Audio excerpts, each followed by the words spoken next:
Hello, welcome to my channel বংশায়নী। আজকে হলো বিদায়, তো সেই মতো আমরা সকাল সকাল উঠে রেডি হয়ে নিয়েছি। ঘুমাতে তো অনেকটাই রাত হয়েছিল, তাই উঠতেও সবার একটু কষ্টই হয়েছে। এখন শুরু হবে আশীর্বাদ পর্ব।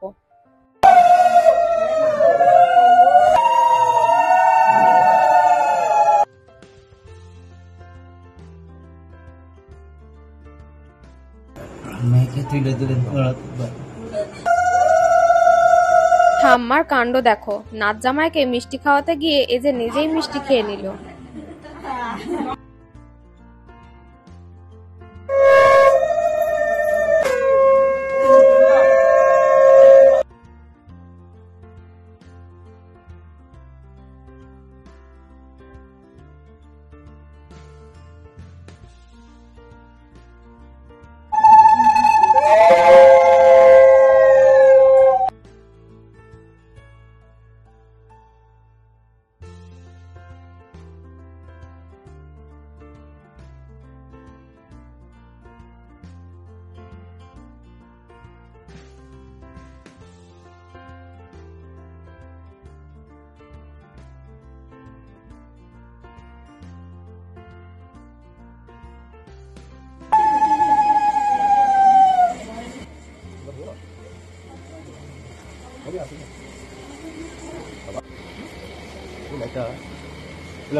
এই নিয়মটা আমি একদমই নতুন দেখলাম, তোমরা কে কে দেখেছো অবশ্যই কমেন্ট করে জানিও।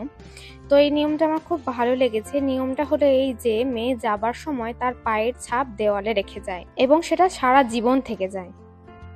আর এটা হলো সেই কষ্টের মুহূর্ত যেখানে এক মুঠো চাল মায়ের আঁচলে দিয়ে বলতে হয়, মা তোমাদের সব ঋণ শোধ করে গেলাম। এটা কি কখনো সম্ভব? বাবা মায়ের ঋণ কি আমরা কখনো শোধ করতে পারি?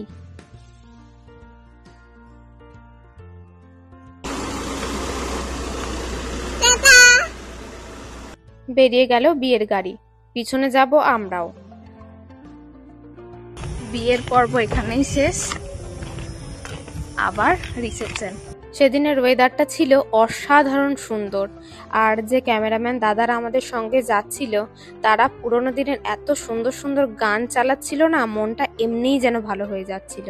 নতুন বউয়ের যেহেতু মনটা খারাপ, তাই ওকে একটু হাসানোর চেষ্টা করছিলাম। দেখতে দেখতে পৌঁছে গেছি আমরা দোহালিয়া কালীবাড়ি। প্রথমে ওরা এখানে প্রণাম করে তারপর বাড়ি ঢুকবে।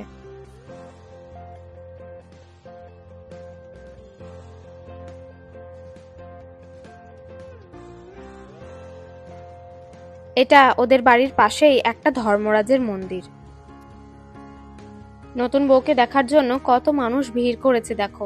এই জিনিসটা না আমার ভীষণ ভালো লাগে। বাড়ির যে জামাই থাকে তাকেই না নতুন বউকে কোলে নিয়ে ঘরের ভিতরে যেতে হয়। এরপর শুরু হয়ে গেছে বধূবরণ পর্ব। আমাদের না একদমই আর শরীর দিচ্ছিল না, তবুও যেহেতু একটু ভিডিও ক্লিপিংস নিতেই হবে, সেহেতু ওখানে কিছুক্ষণ দাঁড়িয়ে তারপরে চলে গেছিলাম আমরা মুড়ি খেতে।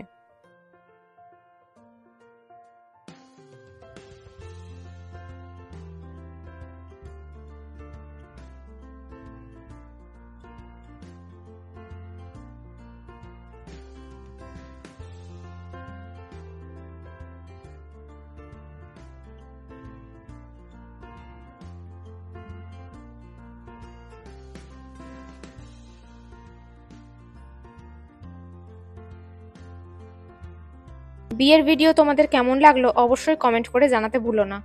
আমরা ফাইনালি বাড়ি চলে এসেছি বউকে নিয়ে, আর প্রচন্ড টায়ার্ড। তুমি কিছু বলতে চাও? আর শরীর দিচ্ছে না একদমই কারোরই। তো এখন মুড়িটা খেয়ে নিই, খেয়ে বাড়ি গিয়ে স্নান করে রেস্ট করবো। আজকের মতো এটুকুই, দেখা হবে অন্য কোনো ভিডিওতে। যারা যারা এখনো চ্যানেলটা সাবস্ক্রাইব করোনি অবশ্যই সাবস্ক্রাইব করে পাশে থেকো। টাটা।